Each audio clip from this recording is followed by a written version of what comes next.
Well, good afternoon and welcome to episode 5 of Porch Talk. Thanks for taking time out of your busy day to join us. As you can see, I have a very special guest with us today. I have with us the man, the myth, the legend, Pastor Scott Watson. Pastor, it's great to have you with us. Thank you. Thanks for joining us today. It's going to be exciting. Going to be asking some questions about him and his family, things that maybe you wouldn't know or find out on Sunday, and we just got kind of that extra time where we don't have time for just worship and the sermon, but to actually get to know him. And so really looking forward to that.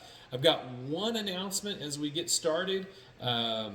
Gary Stanifer is leading a team for our Omaha Mission Project, and they will have this Sunday after church their mission team meeting. So if you are interested at all in going to be a part of that, come and join us for lunch, hear about it, and maybe you're not able to go, but you want to support it financially and you want to hear some details about the trip, see some pictures, then come and join us after church this Sunday to hear more about the Omaha Mission Project.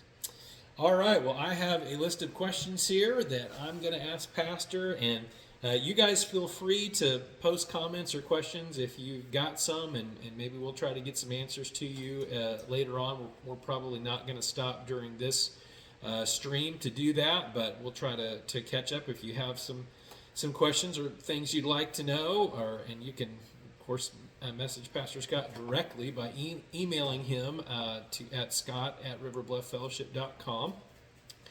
So, Pastor, let's talk about the horse ranch. That's what I want. That's what I want to hear about. So, tell us what it's like raising horses.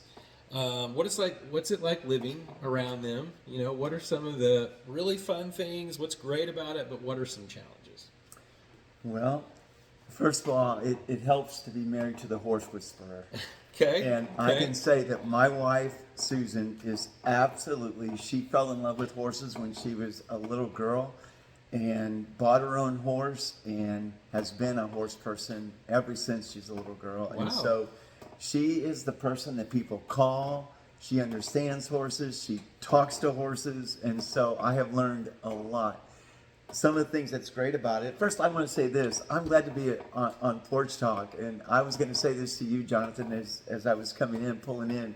This is a beautiful place. I was going to ask you, are those sheep supposed to be in the road down there? But then I remembered we've been talking about them getting out every so often and how they figure that out. They're not really out. But I love this place. I love being on Porch Talk. And before you ask me any questions, I want to say this. You all know this probably about Jonathan House, but we are so blessed to have him on our staff, and I love getting to be on the same team that he's on. But we have a nickname for him, and it's evident every Porch Talk. I say this almost every single week. There's not many guys that could just sit down like this and have a talk like this, and it goes smoothly and done so well as it is, and as Jonathan does it. But we have a nickname for him. He's Jonathan House, but we call him the Storehouse. And the Storehouse is that he is a storehouse of knowledge and wisdom. He's the guy that we call, and we're like, hey man, even if stuff at home, like, hey, there's a plumbing issue, who do you call? He knows a guy that knows a guy. He's a guy that just knows a lot about a lot. And so I'm blessed to get to sit here like this. I could never do this the way he does it. And he's got this way of making you feel like it's just comfortable. We're just sitting here. So I'm glad to be here today. About being on a horse farm, I have learned a lot. Horses are extremely big. I know how to dodge them. Initially, I was nervous, like I didn't know if they were going to kill you or eat you or what. But just being around like Susan, she is the expert and she knows them. And so it's just fun. They're just massive and they're extremely smart. They're so much different than they see everything. They notice everything. And so it's just fun watching them do what they do. The challenges are, and what I love about this, I always say this about Susan, in the big operation when we've had a full barn of horses, boarders, everything, she works the front office and she is the one that knows what they all need, medication, she feeds them, she knows the timing, she is maneuvering them and moving them, and she manages. So she's the front office. And really, my role has always been the back end of the back office, and actually, really, literally the back end of horses. I clean stalls. Be the hind, Yeah, the hind right. end. Yeah, that's what I was I'm the thinking. guy that's in the parade running behind, in the clown suit, scooping. We have a pile of manure that's almost as big as this room. People come and get it for their gardens and everything. Yeah. But Hey, that's good methane. Good source of methane right there. I'll tell you, it's awesome. People always call us about that, but that's what I do. The only thing the challenge for me is, and we talked about this last week, sometimes when Susan has to go out of town, and she was out of town last week to watch our grandkids while their mom and dad went on a vacation, which puts me as the barn manager. And the barn manager is a hard job to have, because you and I talked about this, is like, then I have to do the front office and everything, and I'm always walking in every day. And I'm a good prayer on those days, because I'm praying as I walk into the barn to say, Lord, please don't let one of them be dead or laying on the ground and not getting up on my watch. And but we're blessed. She's always on the phone like, hey, this is what this one's doing. So that's a challenge. But anyway, it's awesome. Sounds like it. It sounds. When you're it living sounds with really an expert on fascinating, it, it's though. good, yeah. And what? Like, how much does a horse weigh? You said they're really big. Yeah, they're like 1,500 pounds. Oh my goodness, we I have think we have a it's- horse. We have a horse That's like a bull. That's yeah. like a big bull. I'll throw out just a horse phrase to you. I mean, Okay, let's hear it. We've got one that's 17 hands tall, which doesn't mean anything to people except that it is a huge horse. 17 hands is a large 17 horse. hands. Is that like hands? Like That's how they measure. that's how they measure it. the horses, Okay, and I so like it. it stands this much taller than me. I look up at this, and his name's Wow. Spike. He's an awesome horse, smarter than me and two others. But he, and so I look up to him. So he's a massive creature. But it's just so incredible when you lean on one and talk to one and brush one. It's just amazing. So one time when I came out to the big old barn, Susan had like a veterinary clinic, like in the barn. Oh, So yeah. does she do all of that? Oh, Do you yeah. guys do shots and vaccinations? Our huge barn, she built it out of her head. So you couldn't walk in that. Of course, we've sold our horse farm, and we live in a smaller one. We just moved this last summer. We're kind of scaling down. But this barn was made, you saw it. I mean, it was just high end, but it came out of her head. And so when she built it, she said this would be where a vet would come in and could drive a truck all the way in the barn. This is where the wash rack, this is where the sinks would be, this is where the stalls would be. And so, yeah, I've watched her give stitches. I've watched her give medication. I've watched lots of baby horses be born, which Wow. that's probably one of the greatest things. Yeah, for sure. So, Very cool. Okay. So let's talk some pastor stuff, some ministry stuff. How long have you been in the ministry? How long have you been at River Bluff? okay. And, well, answer that first. I'll not give you too many things to remember. Wow. Okay. Well, man, I've been in the ministry. I'm an old guy now. It's hard to believe. I think I came to First Baptist Church in 1986. And so I've actually been on staff there and at River Bluff since then. I served 2 years prior to that. Actually, this is what's so crazy. At Westside Baptist Church, my first church out of seminary was Westside Baptist.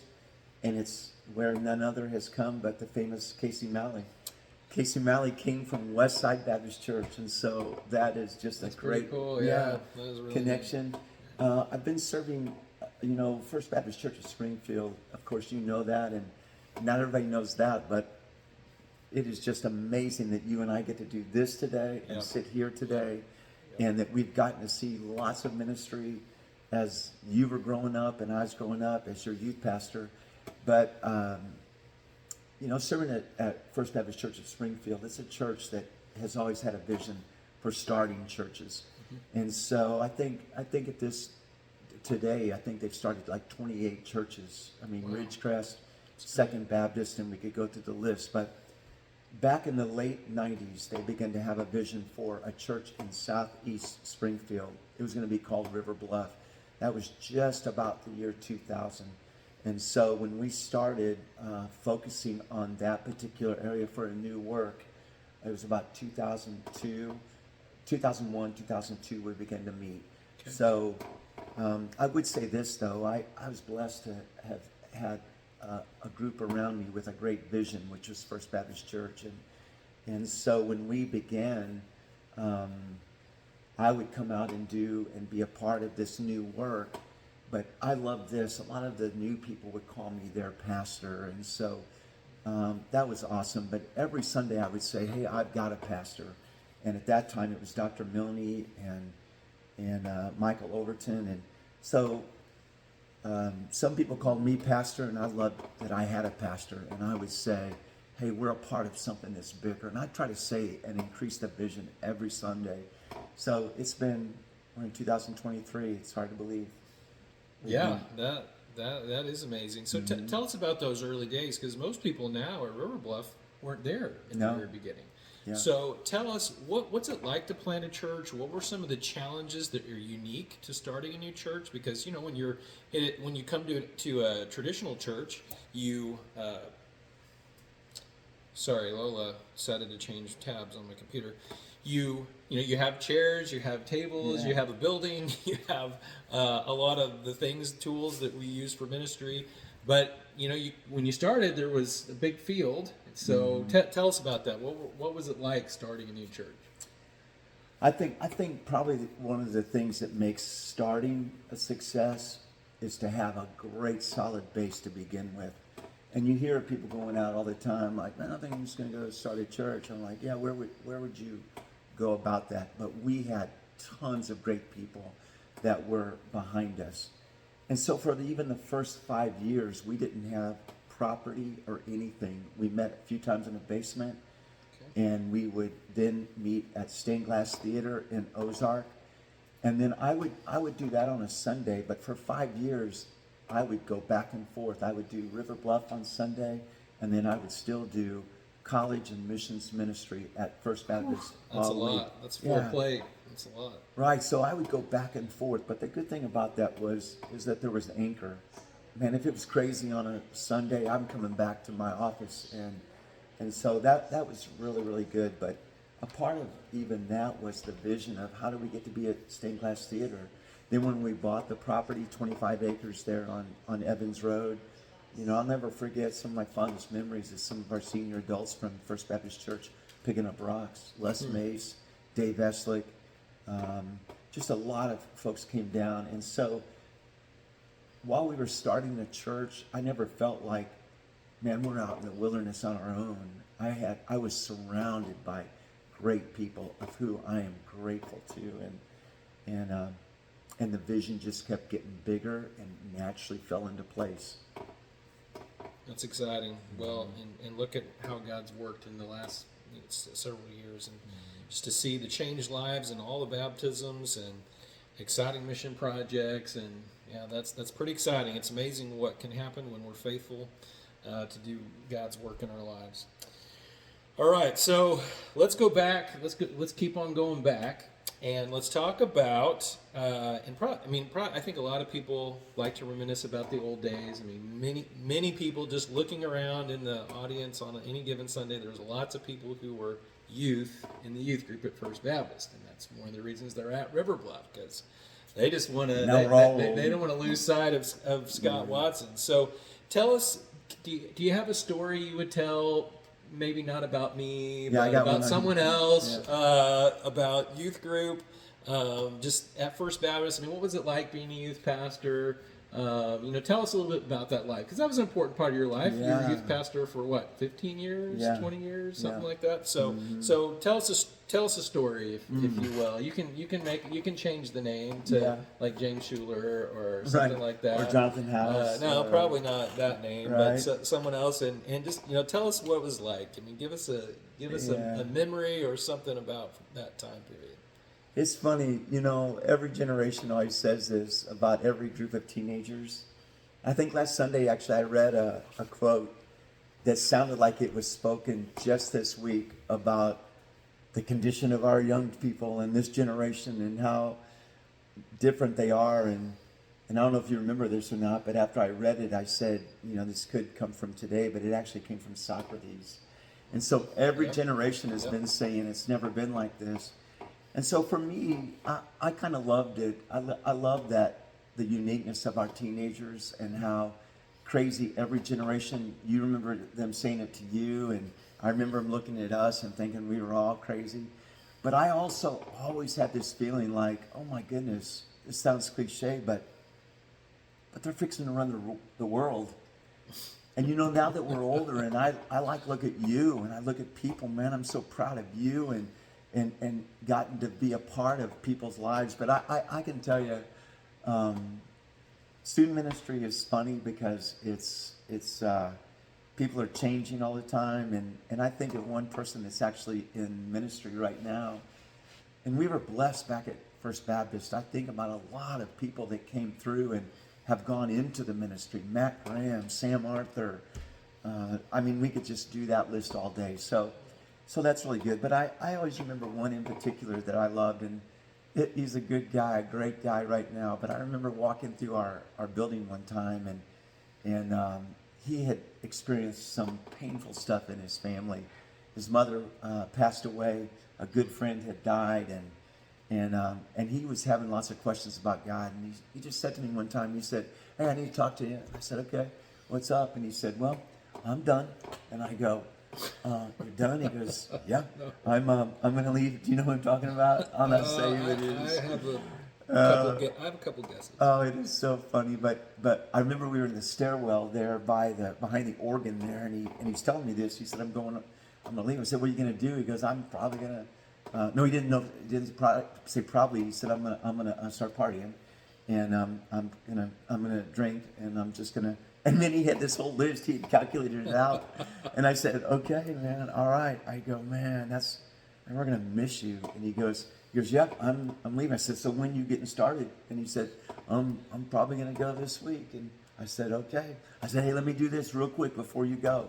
I said, "Do you?" Because you know that a lot of times people do it and they don't always make the full loop around. I mean, you can get killed, right? Doing crazy stuff. And he's like, "Yeah." And I said, "And is there any talking you out of it?" And he said, "No, just really just really matter of fact." And so I said, "Okay, let me ask you this. You're going to start partying, do all this, yeah.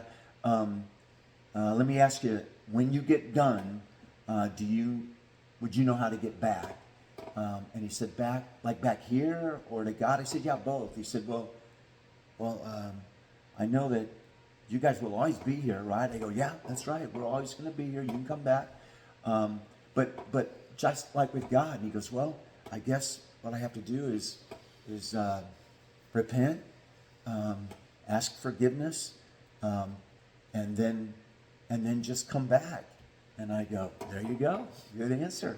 I said, "I'm going to miss you.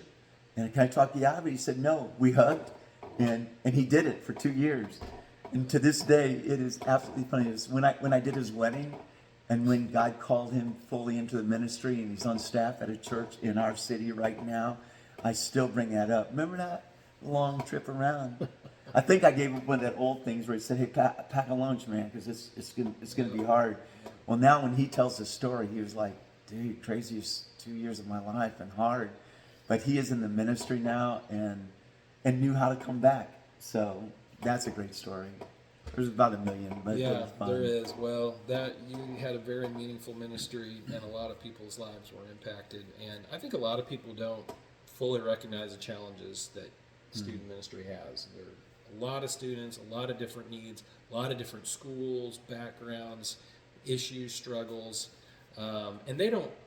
Not that adults necessarily have appropriate boundaries, but students definitely don't. I think I can remember calling you at like 10 o'clock at night. At times before I realized that was probably not okay. But you were always gracious for all those things. It's a tough ministry, but a really vital, important ministry with long-term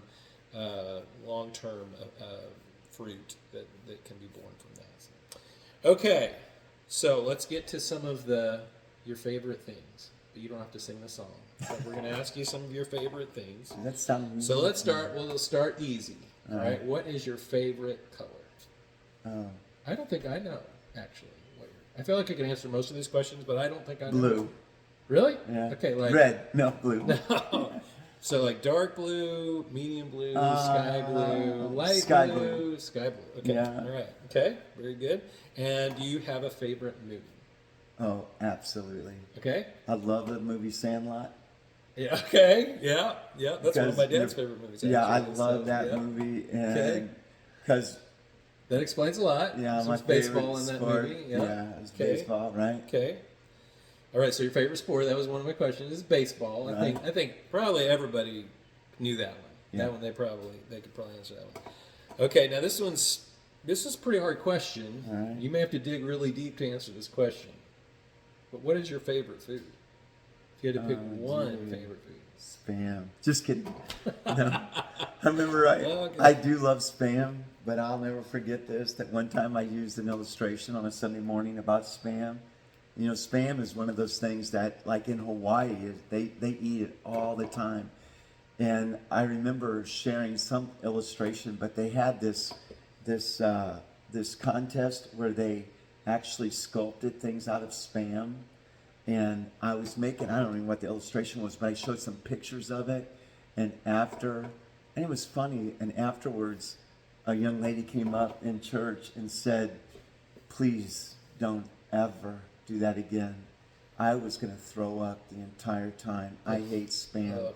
And that was making me sick to my stomach. Oh, man. So anyway, I love Spam. Favorite food? I'm so sorry. I'm so fickle, but I'll tell you this. Susan always says, please, really. But I'm a good eater, and I always say Yeah, that. you are. I love.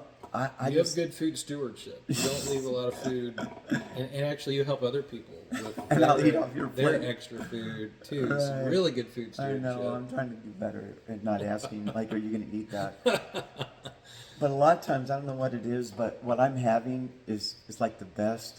Like, I love this. And so Susan's always like, please, this is not like the best. I'm like, no. Whatever I've got in front of me is just like, this is awesome chili. And this is the best fried chicken. It's not that I'm fickle. I just like food. And so I like eating. So I have all kinds of good food. I love seafood. I love it all. I love it. Like, we always eat the same thing when we go to Olive Garden. What do you always get? Chicken parm. That's me, man. I love that. Yep, that's good stuff. right So there. I can it's eat hard that to say very all favorite, day, but every day. it's whatever's sitting right here. Okay, I feel like you kind of dodged the question, Yeah. but I'll take it. I'm not gonna drill you. I mean, you didn't say wings, so I at least appreciate that because I was gonna have to go if you said wings, but you didn't, so I didn't have to. No, because you make complain that. or Yeah. bellyache every I do time we go. complain. It's I really- don't think I it's- can go to Wingstop because it I makes me definitely sick. cannot. Yeah, it definitely does. It's just grease served with a side of grease over there. But that's okay. I know most of you love Wingstop, so good for you. And I actually did have the chicken tenders last time, and it was pretty good. That's good. They should probably work on having like a few fruit options, some vegetable options, just something that won't for sure kill you. But that's okay. That's all right. It's not for everyone. All right. So let's talk about your hobbies. Now, I know pastors don't like to talk about having hobbies because I think we feel like everyone expects us to get up at 5, go to church in our suit and tie, sit on our desk with our hands in a prayerful stance with the Bible open before us, and then at like 9 or 10 o'clock, we'll go to the hospital and visit people till 1 in the morning, and then we rinse and repeat that. Okay? So, but I think actually that's our perception of what people think, that most people don't. Like, they want their pastor to be a normal human being. And so it's good to have, I think it's good to have hobbies. In fact, I probably have too many hobbies. So I think people are really curious to know, like, what is your favorite hobby, or what are hobbies that you enjoy doing when you're not at church, when you're not going to the hospital, doing a wedding, doing a funeral, all the Reading thousand Leviticus things, reading Leviticus for 6 faithfully hours every a day, day, right? yeah, in the original Hebrew. So like in that rare once every 5-year occurrence where you have 5 minutes to yourself, then what hobby do you enjoy? I got a weird one, and not everybody's going to get this, but when it starts getting like this outside, sometimes I look like I'm reading my Bible, but I'm looking out the window thinking about turkey hunting. I love to turkey hunt. I don't like to deer hunt. I used to deer hunt. I'm not into killing deer, but I love killing turkeys, and I love anything like that outdoors. I love it. And so I start disappearing a little bit in April. Some people think I'm at the hospital. I'm actually in the woods turkey hunting. I love that. I love I love going to the Y. We've got a group of people we call the Y family, and for years I've been a member of the Y. I don't know if that's a hobby or not, but it's where a lot of connections are made. But I just go to the gym, and that's those two things probably. Susan and I, we have our own things that we kind of like to do. We love to go to movies. We just went to see Jesus Revolution. Have you seen it yet? I haven't, but I've heard it is awesome. I'm very excited. It's good, yeah. If you've not seen that, you got to go because it's a Christian movie. It'll usually be here like one day because they don't care about Christians. But this one has really had a good turnout, and so if you get a chance to go see it, it's really good. But Susan and I, a lot of times on a rainy day, we love to go to the movies. Generally, we're just out like doing what you do, man. Like that fence needs fixed, or this. Gosh, it's just so big. But It happens every day. yeah, that's always a busyness there. Well, on a beautiful day, it's the greatest thing in the world. Yeah, On a icy, rainy day, and where the mud is, yeah. And you're breaking ice. it's miserable. It's Yeah, a miserable so they can day, drink, so yeah. it is very weather dependent. And with horses, what you got to know is you'll have horses, and sometimes you'll have a horse that costs $50, and then you'll have a horse that costs a lot more. And the $50 horse could get run over by the tractor, or a truck hit it. It could fall on the ice and it gets up. But it's those really expensive horses or somebody else's horse that will just be standing there on a rainy day and fall, and oh man, you're always worried about what can happen. Oh, Don't you man, know how that is? Oh, for You're always sure. worried about the animals and when it's cold and rainy out. Yeah, in fact, that's something about farming I didn't think a lot about, is that you're always mindful of that because you feel responsible. Right. As their caretaker, as their shepherd. So you feel responsible. So you're sitting in staff meeting, you're thinking, Yeah. well, I wonder if, did I really put out enough hay for Yeah. those rams today? Or is that one sick sheep going to, need another shot of antibiotics? Or what? It's just hard not to think about it. And it's hard that you can never let that go because you hope that if you have somebody that's going to check in on them, but we've had lots of times you can't leave town. It's not like a dairy farmer. I've got some dairy farmer friends. Oh, yeah. Man, they never go on vacation. They got to milk morning and night. But even for us, you never really relax because you've got a barn full of horses, and you're always wondering, did they give them water? Did they give them something? And so you do. You Yep. can't really get away.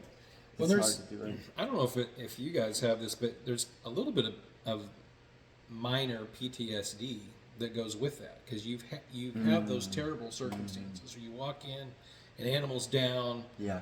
or dying or dead, Yeah. and it comes out of nowhere. Yeah. Sometimes you're having a great day, everything's going fine, you come home and then just boom. Yeah. And so I have a little bit of apprehension sometimes. I'll just be a little fearful of like, did something terrible happen? Is something flooding? Did the sheep get their head stuck in the fence and they're strangling themselves to death? But yeah, you're right. It's something you just have to be. They're kind of like toddlers. Yeah. Just almost have to be constantly on it. So, okay, so let's talk. So one of your hobbies I have noticed is flying drones. Yeah.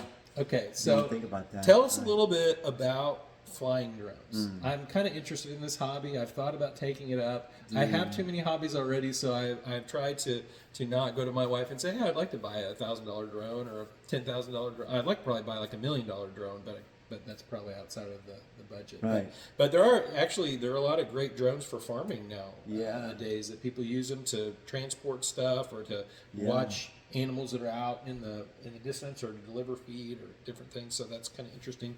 But tell us about that. What do you like about that? Yeah, What's I love interesting about it? Where do you fly them at? I mean, tell us a little bit about that. I know Lance Renfro. He's a drone guy. He flies drones and stuff. So I'm kind of interested in that. So tell us about that. And it's a hobby probably most people don't have a drone. Right. So. And you don't have like a little baby drone. Like you have like a serious drone. So tell us about that. I've got a Mavic Pro, and it is just awesome. But I'll tell you why you would love it for that very reason. Like I saw your sheep way over on that hill over there, and you can truly fly out there and check things out. I've had fires on our property, like in like a bonfire, but wanted to check it, send my drone out and do it. But I'll tell you what's fun about it. I've helped people sell real estate. I've helped people. I mean, people love seeing. I came out here. Remember that one time, and I sent you some pictures. It's just awesome to see from Google Earth vantage point and to see things. And so it is a great hobby. I fly to church. Some of our best pictures that you'll see online, I've taken with the drone of the sun on River Bluff, or when it's covered with snow. It's just beautiful. So there is that feeling of it's just so relaxing, and you get to do some neat things. But also, it is an awesome memory maker. I've done it over soccer games. I've done it while my grandkids have fished and be over of them, and it is just so much fun. And people really do. Anytime I've ever sent, I've like my neighbors, hey dude, I got a picture of your home. They just love it. And so it does sell real estate, it does all that, but it's just fun. It's just a lot of fun. That's cool. You would love that because you could keep count of your sheep. Oh yeah, And, watch them. I've sent it over and checked our horses. I've checked fences. I've checked roofs for people. Like, hey, there's a leak up here, or they're just so useful. That's pretty neat. Yeah, that's pretty neat. That's pretty fun. Now, do you have I guess you have like a controller, and can you see is there like a video screen that goes with it? Okay, so you can kind of see everything in real time. Hooks on your iPad, on my iPad. Some people do it on their phone, but I hook it on my iPad, and so it is just, you're sitting here watching this thing fly everywhere, over woods. I've taken it hunting. I've scouted fields. It's just such a blast. That's pretty cool. Yeah, that sounds fun. That sounds good. I do need one. You do I need one. I need to tell the big boss that I need a drone. That sounds like a lot of fun, and I'm kind of excited about Amazon drone deliveries and stuff. Yeah, that's be able to just like, I don't have this part or whatever I need, and it just kind of shows up at my doorstep in a few hours. That would be nice. Although right now we're struggling just to do the 2 days, so I won't get my hopes up for a while on that. All right, so you mentioned earlier that you and Susan like to go to movies. Yeah. So tell us, like, what are other things you guys like to do together? Obviously, farming. You guys probably spend a lot of time farming together. I feel like in the last decade, my wife and I, that's probably our number one time thing is we're out solving a farming problem or doing that. So, but tell us something else. I think people, they see you, they talk to you on Sunday. Of course, they see Susan, but we're all so busy and running around. We don't really get to see you guys together or know about things about you as a couple. So tell us some other things you guys enjoy doing. Well, so much is, like you said, dictated by what the farm is doing. And I think she's probably the hardest working person I ever met. She is very pragmatic, and she sees things on a very clear level, which helps balance me. Sometimes she even says to me, could you come out of the atmosphere and this whole big picture stuff and just do this whole, do the beehive. Right, do the this. behind of the horse. Do the back office work here. And so that's really awesome. And so a lot of times we find joy in that, and it's just knocking out a project. We're going to get this done. It can also be a really great grounds for arguing. When you have, I think a few weeks ago I said, oh dear, pray for me today on a Sunday morning, because Susan and I painted the inside of a barn thing all day Saturday, and it was hard when you prayed for me on a Sunday morning before. That's a lot. Yeah, that is a lot of work. We love that, but I'll tell you something else that's awesome about her. She's an absolute awesome cook. She's a foodie. And so where I would just eat peanut butter and jelly sandwich. This best dog food ever. I love this dog food. I was raised on this, or Spam. She is very deliberate. She has a million, and she is an awesome. So we love anything food related. We'll go out to eat. We'll go try stuff new, that kind of thing. And so that in a movie, we're good. Okay. Yeah. No, that actually sounds really familiar. I think some of our best moments together have been out, on those beautiful days when everything is going well and we're just out checking on the sheep. We have a bunch of baby lambs on the ground. And they're all holding hands, walking through the field, and then there's those times where we're almost cussing each other out and like, why are you standing there? Come over here. Or and do you've got a this," baby or, lamb yeah. in your shower, raising it. We're trying to pull the baby lamb But, out. yeah. From a mom, you can't get it out. In Yeah. the bathroom, you're bottle feeding them inside your house, and right. Oh man, there can be some. So yeah, but it is a very bonding time. It really grows you together with your spouse. It's a good I'll time. tell you one thing. Another thing that's true about Susan is she is mechanically inclined, and I tell people this all the time. Man, it doesn't threaten me one single bit. I promise you, we've fixed a lot of tractors. We have fixed stuff that is broken, and I don't mind telling you, I'm the guy that will flat run and get a screwdriver because she knows what we need better Sure, than I do. yeah. And she will say, I've watched her undo a carburetor, fix it, and me say, now what do you need? And I run and get it, and it just, she's just good at that. And Yeah, so, that's great. That's great. Now, are you aware? Now, I just can't believe the audacity of this statement, but are you aware that our wives have actually gotten together and talked, and they believe that they work harder than us? In fact, they feel like sometimes when we're like at a very important spiritual lunch meeting at Longhorn, and Susan's out at the farm delivering a colt, Stephanie's adminning and trying to keep all the crazy kids in the school building, that they're working harder. That's than harder us. than what we're That's doing. harder than. I mean, can you believe that? I just, I know that our audience is very sympathetic to our plight, and they would be surprised to hear that it's harder that- than you that is think the to case. have to go to Olive Garden, and there's a lot of intense conversation that goes on That's right. there, and That's so right. I mean, lives are being changed. Yeah. And Hey, they're acting like they're working on it. I will tell you this. I don't get it.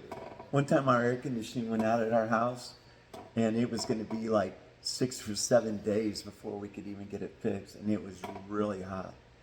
And partway through, about the 4th day, she goes, "Hey, have you noticed that you've been called to the office a lot more this week than normal?" And I'm like, "What? What do you mean?" She's like, "Yeah, I've noticed that you.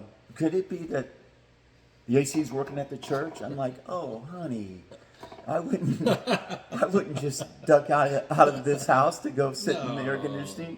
I was working, but yeah, I'd have to say, I think both of our wives are not only harder workers, they're smarter than we are. Man. Don't feed they it. can fix Don't the feed it. tractor. Don't feed the Yeah. beast. Yeah. Oh man. Okay. Moving on. We're Right. moving on to the next question. So you raised a number of children Yep. and into adulthood, Yep. and I would say they're great kids. They're doing great. They're Yeah. just I love your kids. I get to spend the most time with Chris. And of course, he's kind of a country guy like me, so we like to talk the talk. And of course, Jesse, your grandson. My Jesse, grandson he's a thinks you super great. He walks kid. around calling himself Jonathan at his house. And before he got his little guitar at Christmas, he played a stick in his house because he watches you on Sunday mornings, and he'll tell his mom and dad, "I'm Jonathan," and he's playing. So he may lead worship at River Bluff someday. I think that I don't is know, but very likely to be the He case. loves you.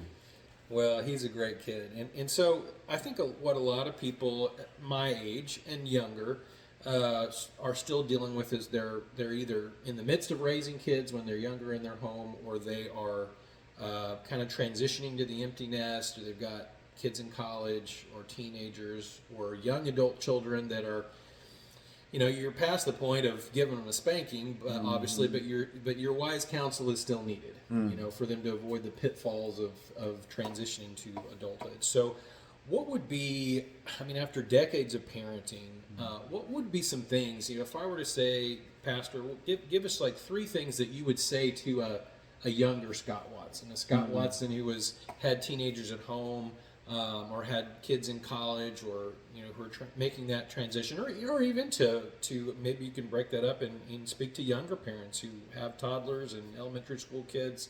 What would be? I think we are probably all hungry to hear from an experienced parent who's had. I know your kids aren't perfect, but had a successful parenting journey. What would be some things you could share that would be meaningful and encouraging, but maybe even hard? Maybe it could rebuking and correcting some things that you see mistakes that parents are making today that is putting their children on dangerous paths? What would be some counsel that you would offer us today? Man, thanks for that's a great question, and I would say that parenting, every parent knows this. It's probably the most guilt-producing job on the planet, because there are no perfect parents, and it's hard, and you're trying to figure it all out. It is great to be a grandpa now, and we have 11 grandkids, 9 grandsons. Can you believe that? And 2 little granddaughters. That's awesome. But great. it is awesome to be a grandpa. But I do remember those days, and being a youth pastor, seeing a lot of different things. There's a couple things that I learned early on, and one thing is never, ever, ever, ever, ever say, my kid will never do that. Because everybody will know, oh yeah, my son or daughter will never do that. Yeah, get ready, because they're fixing to do something. I think the thing that I learned as a youth pastor, 2 things that always is to not overreact on things, to recognize every kid, and this may sound rough because not every kid's going to do this, but I just remember kind of roughly saying this, but it doesn't really mean that. But every kid's going to smoke a cigarette or do something, but not really maybe smoke a cigarette, but meaning they're going to go outside. Every kid's going to do that. And I've learned just to say, hey, don't overreact when that happens. It doesn't mean they're going to be a Charles Manson, a mass murderer, but they are going to do crazy things. And if you know that they are going to do something outside the boundaries, you can react rather than going way off the deep end. It just means we've got to adjust. The second thing, I can give you a great story. I learned this early on in youth ministry. And I thought I was the best at being a youth pastor. I really was. I really think I was one of the best youth pastors in any church in America until Tim Watson became 13 years old. And when my son became a teenager, I realized I really may not know what I'm talking about here. And so it was always easy to be a youth pastor in other people's lives and look in. But when you have your own, and one of the lessons I learned was with Matt Graham. Do you remember Matt Graham? Oh, yeah. Great guy. Yeah. Matt Graham, we would go on remember all those mission projects we went to New Mexico to Glorieta, we did some things. Yeah. Well, my son was a 7th grader, Tim was, and I always remember this so very clearly. It was the first time that between me and Tim that I couldn't pick him up, hold him, kiss him, hold his hand, walk to school, go into a class. It was the first time that I realized I didn't hang the moon and that he wasn't always going to listen to me. I thought that would always be the case. But it was at that time that he wasn't. And so Matt Graham, I think, was a senior about that time. And I remember this coming to me, and I remember thinking, hey, I noticed that Tim does listen to other people besides, and he's not listening to me right now. I'm his dad. I pulled Matt Graham aside before we left. I think we were going to Glorieta, New Mexico, or on some mission. I said, hey, man, come here, Matt. I go, how would you like to get a Coke or something at every truck stop we stop at all the way out there? And I buy you anything you want to eat. And he goes, really? I go, yeah. I'll buy you anything. He goes, really? I go, yeah. I said, I need you to do me a favor, though, all right? And he said, all right. And I said, I need you to ask Tim Watson how he's doing in school, how he's doing at class, if he's got a girlfriend, anything going on. And he's like, really? I go, yeah. I said, every single truck stop, you tell me what you want. You want a Snickers? I got it. And he's like, okay. And man, it was probably the best $30 or $50. I mean, every truck stop, Matt was like, hey, could you grab me a Snickers? Hey, Tim. So, yeah. And you talk, his best spent money, because it was a great principle. Don't try to do this thing alone. That's why a church is awesome. That's why a youth group is awesome. That's why a youth pastor is awesome. That's why there's good people. And you can talk to Tim Watson to this day. Matt came back and said, hey, he's doing good. I said, hey, can you bust him on something? Ask him to do his homework at home. Matt did what I couldn't do. And to this day, and Matt Graham is in ministry. He's got I think 15 kids of his own. Or like you, he's got a bunch of kids. And I'm always grateful for that. I remember the first time a dad called me when my kids were just getting into the teenage years. And a dad called me one time and he said, "Hey, can you help me? Can you help me with my son?" This son had begun to discover pornography. And it was a teenager that was starting to really struggle and was beginning to isolate himself. He was in some deep stuff. Turned out to be an awesome, great man and a great man of God. But he's in that really critical time. And I was smart enough to say to this dad, only out of desperation, when he said, "Can you help me?" I said, yeah, I'll be glad to.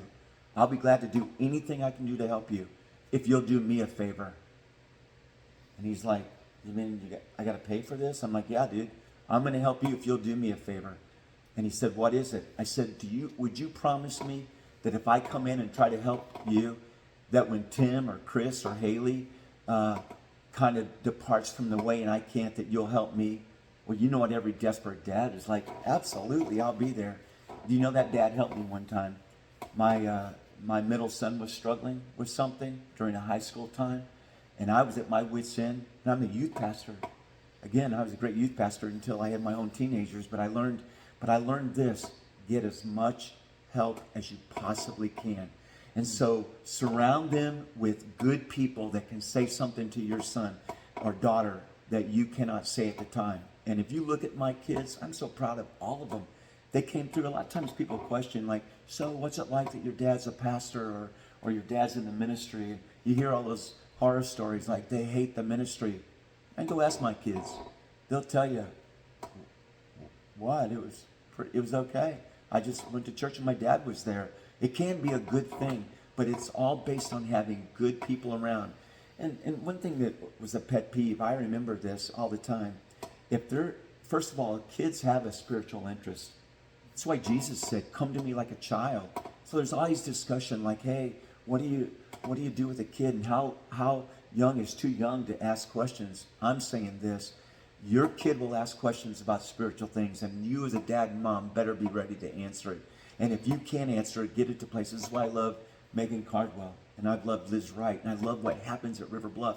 And we've got the most incredible children's ministry. You get them there, but it's not their responsibility, it's your responsibility.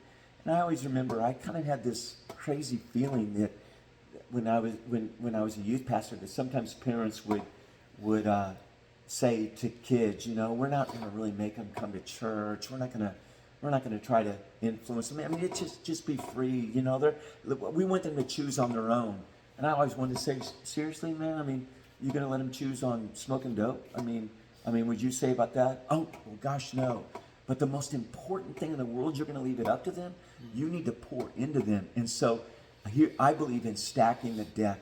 And so, yeah, we have been in that ministry of college ministry and student ministry, and I've asked for lots of help, is to put them in an environment where they can grow. And so if I would give any wise counsel, do that. I remember the first time I heard a parent that a kid was coming. Our youth group was always crazy, man. We would have lots of church kids, and we'd have a lot of like street kids. We'd have kids that never heard of this stuff.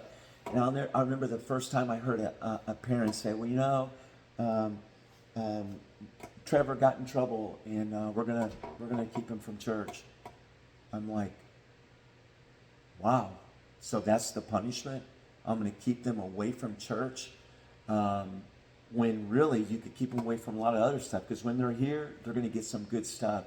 But you see how lost we are sometimes to think, let a child develop.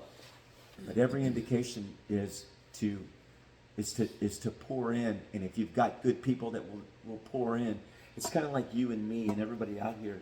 You know who you'll always like? You'll always like anyone that likes your kids.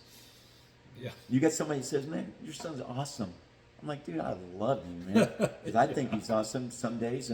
But you see that who you'll never like is anybody that doesn't like your kid. That's where it literally, go to the Y on Saturday and two parents will square off because somebody yelled at another person's kid.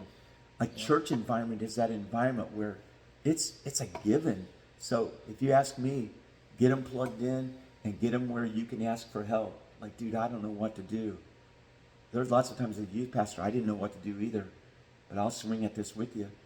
And you know what? More times than not, a kid will smoke a cigarette, and you never know, man. He may be an engineer somewhere, but he remembers walking and people caring about him in the Lord. Let me give you one other last thing too. Is I've learned that sometimes, and this is a hard one, is that our children need a parent and not another best friend. They're already messed up trying to figure out if they fit and who's their best friend. And sometimes, just wise counsel that I've tried to learn is I want to please my kids and do everything I can, but sometimes I just got to really be dad and not their buddy. And so anyway. Wow. All right, so everybody needs to rewind and go back to the beginning of that part and watch it 2 or 3 times. That's great stuff. Thank you for sharing that. So good. And yeah, all of those things are so valuable. And one of the things that surprised me the most about all of those things that you talked about is how intentional you have to be. That you can't just be a reactive parent. That you've got to go out there and deliberately. Like you said, they've got plenty of friends. They need a parent. They need someone to love them, to rebuke and correct them, and I think that's great. And some great strategies too, some practical strategies. So parents, let's watch that several times. Some really good stuff there. Okay, we're running out of time. I got a bunch of more questions. That's okay. So we may not get to all of them. That's okay. Yeah. But I think one thing that is great and that you have a strength is you are kind of a vision caster. You are that big view, that drone aerial Google view of things. So what would be some things because a lot of people that are at River Bluff, maybe they've just been here a few years, they haven't necessarily heard, all the sermon series and everything about the direction of our church. And so I think this is a vision question of where do you see River Bluff going over the next decade, or what are some things you hope to accomplish? Where do you see, what's the direction you see our church? We know we've come from a great heritage and a great foundation, and through the faithfulness of people giving and being evangelistic in their lives and supporting that work in ministry, we've seen people saved, we've seen the church grow. We have a really, really full service now at our 9:30 service. We've had 2 services in the past. We've done mission projects all over the world. On most every continent. And so we've already accomplished a lot. So it's hard to outdo that, and not necessarily that we need to outdo it. Sometimes you just have to be faithful and consistent, and that can be more important and more effective than just doing 1 or 2 amazing things. But what do you think? What would you say to our church family that's watching this? We have over 100 viewers most weeks, so a pretty good bulk of our church family. So what would be, maybe take a few minutes, something you don't have time to do when you're preaching a sermon on Sunday, but what would you say to our church in just a couple minutes, just of where you see us going and a vision that you have for our church over the next decade? Yeah, I love it, and I'll try to do this fast, but this is where I really do love to lean in. And let me just tell you why I love our church. I love our church because it's absolutely full of the most diverse people that you've ever seen. It is an odd mix of people, which I think is a clear picture of what humanity looks like. Think about it. We've got people on all extremes. We've got bank presidents. We've got law enforcement. We've got truck drivers. We've got doctors. We've got lots of educators. We've got a lot of different things. And I love the beauty of what that looks like. And what happens a lot of times for churches is they become just exactly of a small group of people that everybody looks the same and are even threatened by it. I love River Bluff because it's one of those places where it's safe to be uncertain and to come here. And so what I've loved about our church, and I love about our staff, I think we've got the best staff of any church. We love each other. We understand and where we're trying to go.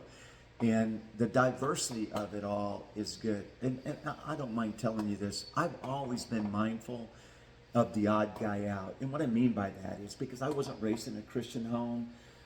When I did come in and become a follower of Christ, I was always mindful of the guy that doesn't know the language we're speaking. And so I'm constantly thinking on a Sunday, like there's somebody here that doesn't get this. And then there's somebody that does get it. We have all of that, and that's awesome. And so when you think about that, that's something extremely beautiful. But let me tell you a burden and kind of what you've asked me for the future is that River Bluff is a place where people can land. They jump in all the time. I had a guy come and say to me not long ago before they joined our church and said, "Does this really happen at River Bluff?" And I said, "What's that?" That there could be a person from this background and this background and they're worshiping together. And I'm like, "Yeah." And he's like, so that's happening, like basically, and we use the term lost a lot of times, which basically is Christian language to say maybe a person that hasn't come to a saving relationship with Jesus Christ. And so we could say it that way, we can call it lost or whatever. But nevertheless, never, and we know this, Jonathan, never is there a Sunday that we don't have seekers, searchers, and then people that could read the sermon in Greek or Hebrew. We have it all. And so this guy said, "Is that really going on?" I'm like, "Yeah." And he's like, "You know what, can I come?" I said, "Yeah, you can come and do what I do." And what Jonathan does and our team does every Sunday, stare at it and say, "That's incredible." And so this guy came and he said, "You know what, that's the church I want to be at." And so I love that. I love that there's that it can be exciting. But let me tell you the burden. The burden is how do you bring that together on more than a Sunday morning experience, and people can jump in. And so, if I could look at the next decade or the next 5 years or 1 year, I would love to see us cultivate more. That we have great small groups. Man, Randy Littall, I was in midweek last night. Dude knocked it out of the park on spiritual gifts. Man, the guy is gifted. Jeremy Strickland, our children's ministry, Porch Talk. There's so many good things. But if I could say, I would love to see us become more organized. You know, some call it Sunday school, some call it whatever it is, that we would give lots of handles for people to grab on to how to go deeper in God's Word, how to go deeper in their own theology, how to grow deeper for a lifetime, for their next decade. Not even my decade, but this next decade. So that's where I'd love to see. God is blessing already, but there's still so much that we can help people grab on. And so we think about it this way. What people need is a handle. Like how do I get in here? Like at River Bluff, we started doing name tags. I know some people are like, "I don't want to wear a name tag." Oh, all right. I mean, you don't get kicked out of church for not wearing a name tag. But let me tell you this. We do say know a name and know a story. It helps. And so if you're ever around River Bluff, you'll know we'll have new people this week. And so it takes an effort to know somebody's name and then know what's going on in their life. And who knows, they may have a teenager that just discovered porn and could use a hand over here, you know? Yeah. Or something like that, and that's where the body comes in. So if I could help us, me and you and our awesome staff to focus more on that would be.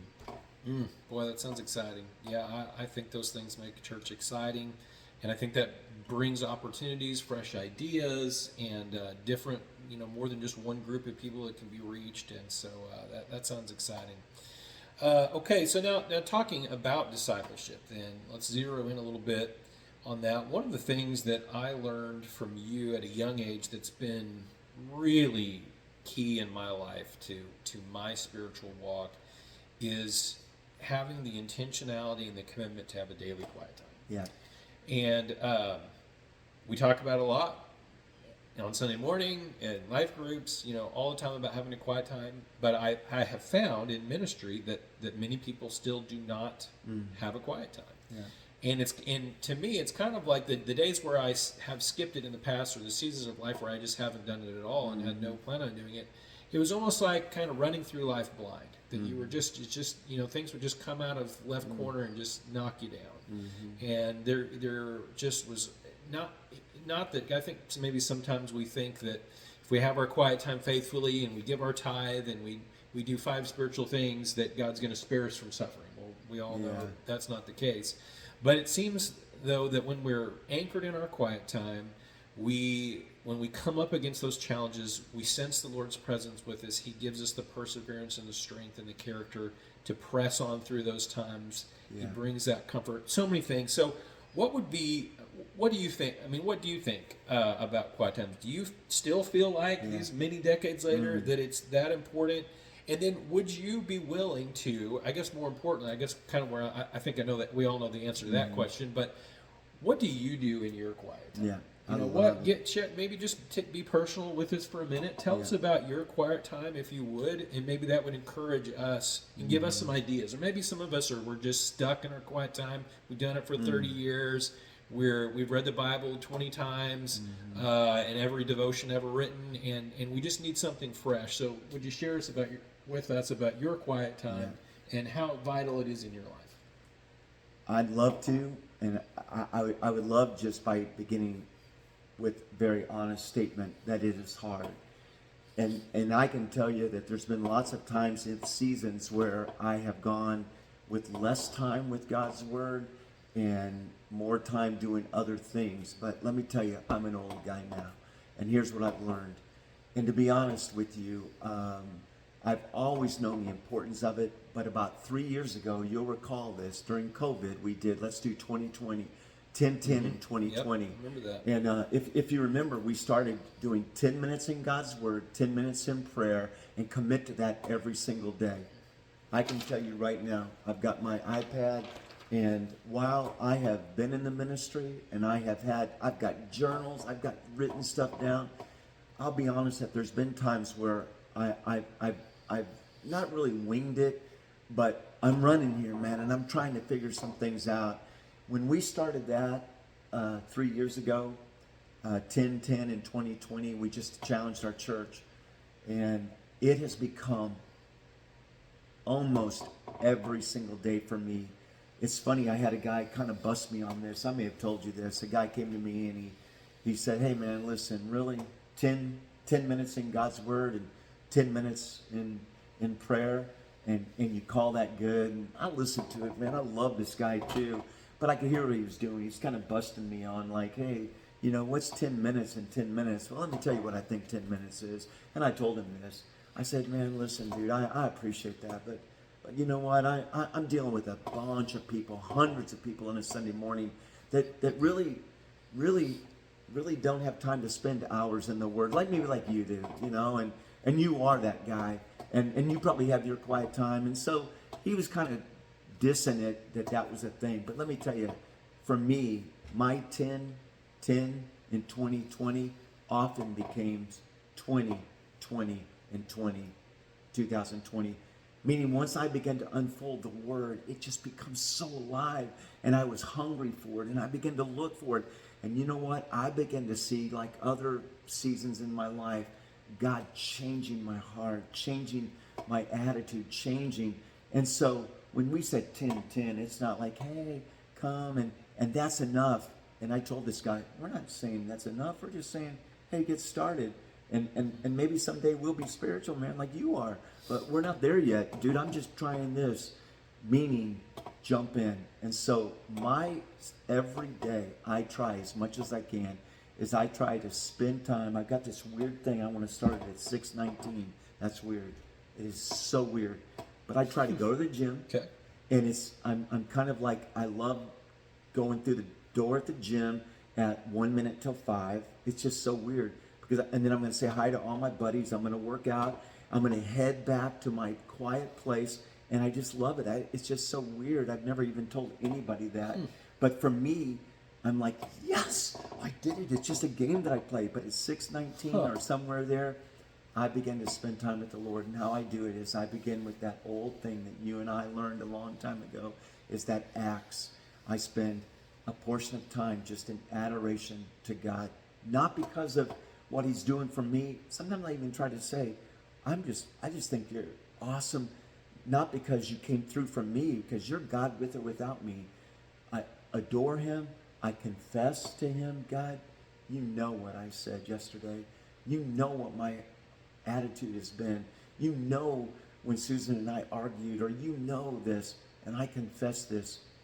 A time of thanksgiving, ACT, thanksgiving, and then supplication. And I can honestly say that in the years that I've been doing that now, it has absolutely transformed. I don't know what anybody knows of me as a pastor. I don't know what anybody knows of me as a guy. I don't know what anybody knows about me. I just know that when I write those things down and journal them and I go back, can I be personal on something? That's why we're here. All right. I actually said to your son on Sunday, dude, let me tell you something, man. You've got some of the most awesome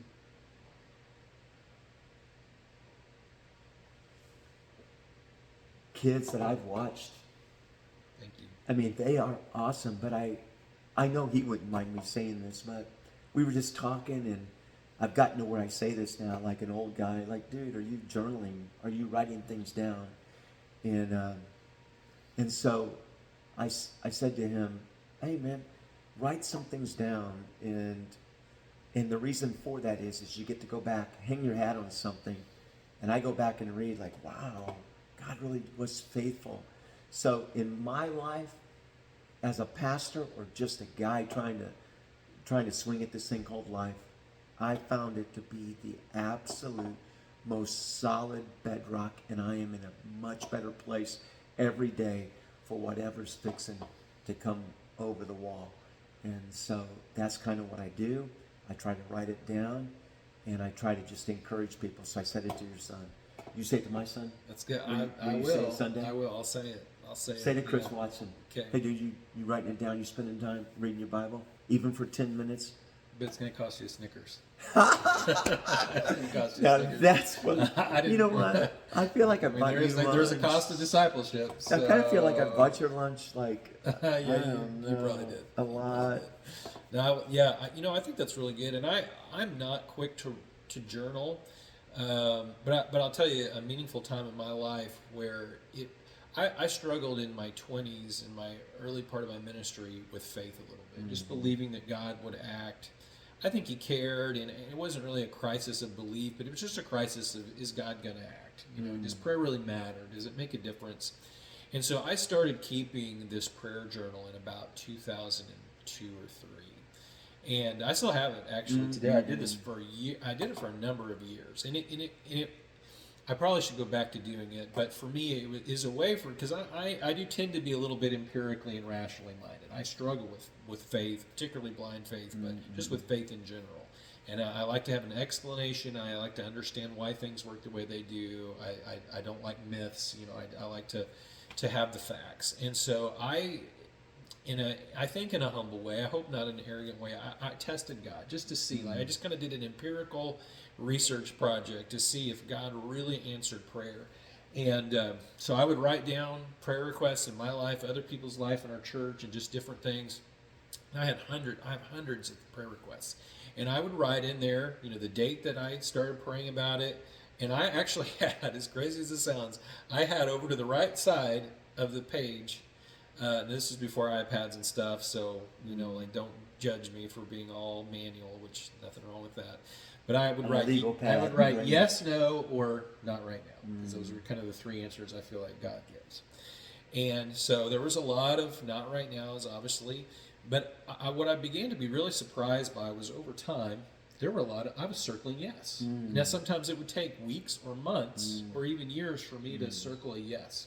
But I remember one time, some very close friends in our church, actually fellow staff member, that him and his wife had tried to have children at that point for over 8 or 9 years, and were unable to have children. And so we prayed. I wrote it in my journal. I prayed in my quiet time, if not every day, I mean several times a week for them. And you know, they moved to serve in another church, and lo and behold, one day, probably maybe 15 years, 12 years, but I saw a Facebook post that his wife was pregnant. They were going to have a baby. And I went back to my prayer journal and I looked at the date when I prayed for that. And it, you know, obviously lots of people praying. It wasn't because I wrote it in my prayer journal, but I learned that God does answer prayer, and that prayer matters, and our quiet time matters. And it was just a powerful way for me to understand the value of that. So yeah, I think that's really great. Yeah. Well, let me wrap. I've got 2 more questions. Sure. Okay. Now go We'll fast, wrap it man. up here. Now, I'm sure you're fully aware because you know me that SpaceX Starship is finishing its final testing. They had their first orbital flight, and things are looking really good. They've been able to do some amazing things that NASA's been trying to do for 50 years, and so.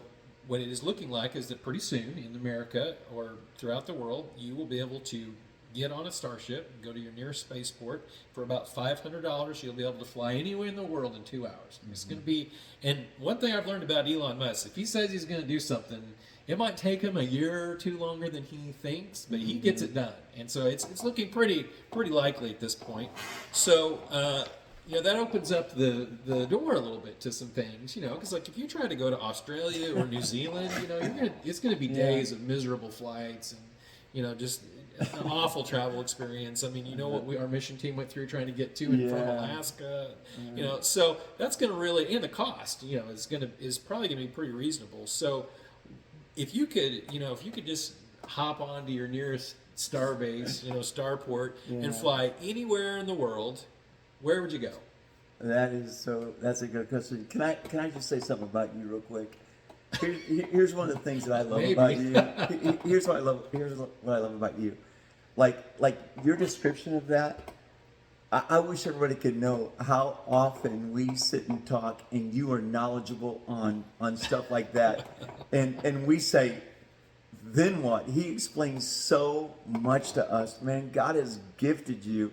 And I love the way you explain things that I've never even thought of, and that's crazy that we would go anywhere. And so it's easy. Mine would be like, I could go to Wingstop right now through that, right? You may just want to drive. It might be easier to just drive to Wingstop. Although I don't recommend you do that. But if you like wings, I guess that would be good. But not everybody likes wings. There's 3 of us in Southwest Missouri that don't like wings. Right. And we're praying for you. It's in my journal. I'm praying for a time in the house that I actually believe you could be more American, that you could be like stronger in your faith. And let me tell you real quick, if I could go anywhere, a place that I love, because it's so fun when you're in the ministry and you're following God, it truly is an adventure. You have no idea where you're going. That's why the Montana Mission Project, man, who does that? Well, maybe if God is calling you to be a part of a mission, you get to go places. And really in the ministry, I've gotten to go a lot of places. But one of the neatest things is I've traveled 568 miles. I know exactly how many miles on the Amazon River into the deepest jungle on more than one occasion because I had a GPS. Went up into this jungle, saw villages that we got to share Christ with and people come to know the Lord. Just unbelievable. So the word is this: you may not go to the jungle, or you may not go. You can maybe go to Wingstop, but God's got a plan and an adventure. And so when I think about that, some of the most important places I've ever said, this is incredibly crazy, is in the middle of a jungle in Brazil, where I was seeing God at work, and I often go there in my mind and in my memory, and on a boat trip, 560 miles on the Amazon River. That's from here to Chicago, if you can imagine. So those are the things that I think about, that that's are cool. Beautiful places in my head. Yeah, that's pretty neat. Yeah, it is. I mean, it's just like, with the internet, a lot of people saw it as negative, I think, at the beginning, and that's understand. There are a lot of negative things about the internet. One of the things that became apparent to me right away is that missionaries could talk to their families. Yeah, first time ever. Yeah. For centuries, you've had to send a snail mail on a ship. Talk it take Christmas. months. You do. If you had a serious illness or passed away in the mission field, your family might not know it for weeks or months. And now you can, if your family is at home and you can get on Skype or something, and talk to them just like that. So it's just like many things. It's a tool.